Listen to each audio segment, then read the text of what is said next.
পবিত্র লাইলাতুল কদর বা শবে কদর আজ সোমবার। এদিন সন্ধ্যার পর থেকে শুরু হবে শবে কদরের রজনী। যথাযোগ্য ধর্মীয় মর্যাদা ও ভাবগাম্ভীর্য পরিবেশে সারা দেশে পবিত্র শবে কদর পালিত হবে। মহান আল্লাহ তাআলা লাইলাতুল কদরের রাতে অনন্য মর্যাদা দিয়েছেন। হাজার মাসের ইবাদতের চেয়েও এ রাতের ইবাদতম। এই রাতে আল্লাহর অশেষ রহমত ও নিয়ামত বর্ষিত হয়।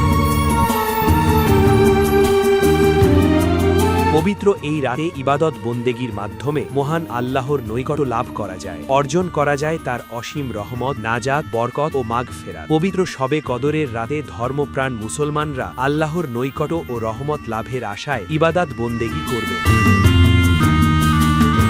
পবিত্র রমজান মাসে লাইলাতুল কদরে পবিত্র আল কোরআন নাজিল হয়েছিল। তাই মহান আল্লাহর প্রতি শুকরিয়া আদায়ে ধর্মপ্রাণ মুসলমানরা দিবাগত রাতে মসজিদ সহ বাসাবাড়িতে ইবাদত বন্দেগীতে মশগুল থাকবেন। এ রাতে মুসলমানরা নফল নামাজ আদায়, পবিত্র কোরআন তেলাওয়াত, জিকির আসকার, দোয়া, মিলাদ মাহফিল ও আখেরি মোনাজাত করবেন।